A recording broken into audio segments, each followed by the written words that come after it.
Hello and welcome back to Rage Gaming and a new Elden Ring build video for patch 1.08. I'm very pleased to say that Reapers here are finally back on the menu in Elden Ring, both in PvP and PvE. Just take a look at this casual 32,000 damage combo. That's an absolutely insane burst and DPS potential that is possible with a build that I'll be showing you today. But it's also very strong in PvP if given the chance to catch with that very same Ash of War channel. If you're unaware, in patch 1.08, Reapers were specifically buffed to have faster attacks and reduced recovery time on those, which has made a big impact on their potential. Spinning Strikes though, our Ash of choice for this build, was improved in 1.07. Also with better recovery, but importantly, its attack power was improved, as you can see. Combining that Ash with our improved Reapers then and a quick Blood Flame buff, that's what's leading to this insane DPS of the build, and if used right, it's silly strong. So let's get into the build then. We'll start with PvP. In PvP then, I found the base range of Reapers shockingly good. People just don't seem to expect it. It's much like the range of, say, a spear, meaning your basic attacks, the Ash, or the running attacks especially, they land on people when they're not ready for it, they're not expecting it to reach. The running, light, or heavy attacks are insanely good then for catching runners, rollers, or even starting a combo leading into a nice trade thanks to that. And overall, I feel the moveset is much improved, both in speed of various attacks for catching and trading, but the recovery most of all allowing us to avoid damage, but most importantly, combo into other attacks for trading purposes and a bit of mind game. Say some basics into an Ash, running attacks into a sudden slow heavy. The recovery improvements to various weapon types in 1.08, I believe is a bit of an unsung hero. I think it makes a major difference in what's actually possible with combinations, and that really matters in PvP, where it carries many weapons into relevance most of all. Now to focus on the Ash of War, the Spinning Strikes has three parts to it. You can hold it down to channel a constant spinning attack around yourself while moving a bit slowly forward in a direction. That allows for multi-hit trading in PvP when someone isn't expecting it, or better, doesn't understand the Ash at all, because it is quite rare to see this. But it can be ended instantly or as late as you want. By interrupting it with, say, a light attack, you'll spin around and slam at impressive range, or you can end it with a heavy, which will have you leap forward and stamp down a bit slower but for more damage. Since we're more interested in multiple hits because of bleed and successive attacks, the light attack version is usually what I use for trading, since it comes out quicker and that's important. But you can use the heavy for more damage obviously, and a bit of a chase since it's a gap closer. The real powerhouse though is landing multiple hits of that channeled attack. The bleed build-up will obviously skyrocket. You can get one or maybe two bleed procs consistently, killing most anyone with the damage of the weapon on top. Far from easy to do in reality, but possible with the right timing and mind games, such as that guy who didn't seem to think I would reach him with the attacks, or someone who's rolling in panic around you at close range. That's the ultimate punish for that, and the DPS is insane given that chance. Generally, I've been impressed with the damage of the weapon itself, combined with the bleed and the fire. Even though we have no arcane really to scale bleed, Blood Flame just carries. It seems to be about 3 hits per bleed pop in my experience in PvP, which is very good for a two-hand weapon like this. Match that with the range and better speed of attacks and recovery, it all worked really well. So the buffs of 1.08 for Reapers has made a real difference when combined with something strong like Blood Flame Blade. Something I really recommend you try because Reapers aren't that popular and yet seem to be pretty damn strong in the right build. But how will this perform in PvE where mind games and range aren't really a thing?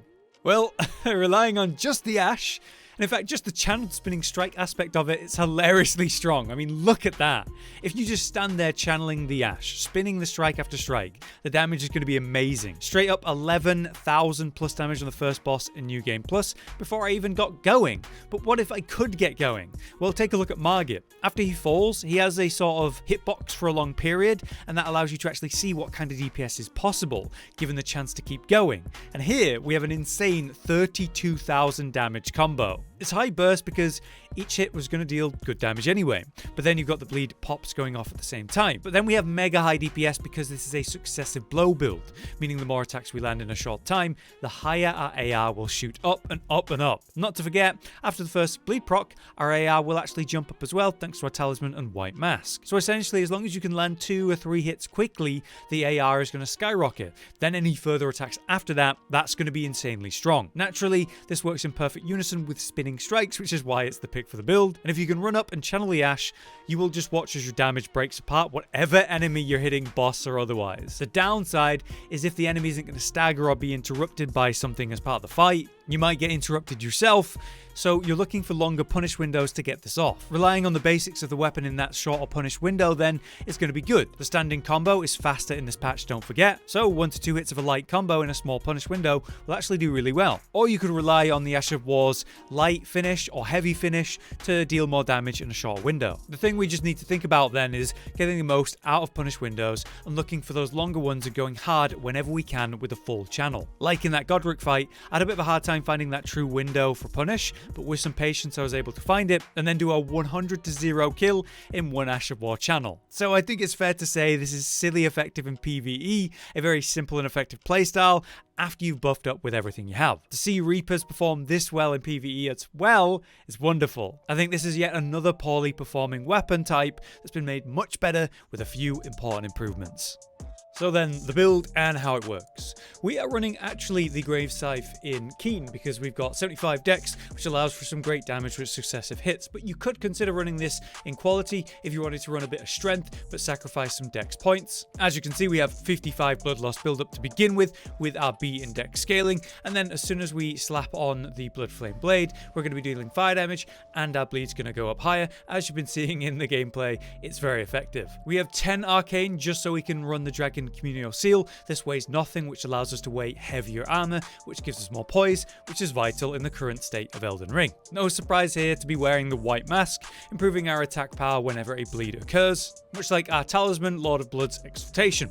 Then we have our successive hit talismans, Millicent's Prosthesis, which gives us 5 dex, as well as the successive hits, and the Rotten Wing Sword Insignia, once again, but further improving our successive attacks. Lastly, because we're doing lots of damage with our Ash of War, the Shadow of Alexander is the obvious choice. The armor we're wearing is the heaviest we can get away with our current endurance to allow for the maximum poise and trading potential. Our Flask of Wondrous Physic then is a Thorny Crack tier to further boost successive attack powers, and then a free slot for PvP like Free For All, Crimson Bubble tier, or in general PvE. That is nice, but you could run say the Poise one if you're looking to do short trades, though that buff doesn't last long. Our incantations equipped to the Blood Flame Blade obviously, then we have Flame Grant Me Strength and Golden Vow to further improve our AR, mostly used in PvE. A quick look at our stats then. We have 60 Vigor to keep us alive in PvP, just 12 Mind, that is to get us onto 85 FP since it's calculated in 15s once you get the spinning strikes really going. Our endurance is as high as we can get it at 21 for the heavier armor, 17 strength required to actually use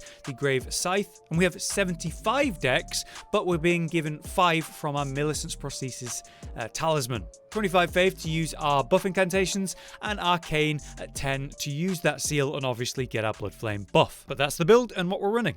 So there you have it. That is our bleed-based Scythe build without any arcane, but of course the Blood Flame Blade here, which is an absolute killer in this situation. Combining that with spinning strikes leads to such high DPS potential if you can get it off, so you're looking for the poise and the ability to do so. Obviously, while timing that, say in trade in PvP or roll catching, that can be ridiculous, and it's great to see this for Reapers, which were like an underused, unloved weapon type for a really long time. They've been incredible in the other games, but in Elden Ring, weirdly, they've just not been that effective. And also, there aren't many options for this weapon type in general.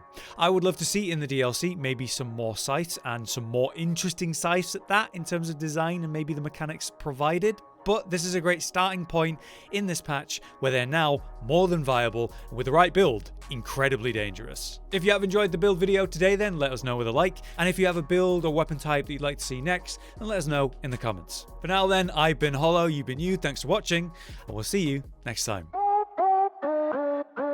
Josh, Cotton, and Hollow with the videos, dropping the humor like a hammer on your tippy toes, bringing entertainment on a daily arrangement to take our insanity and turn it into entertainment. Yes, I said entertainment twice, to reiterate that it is nice to look into your faces on a mostly daily basis when you let us in your homes to make the whole world a stage. Goodbye.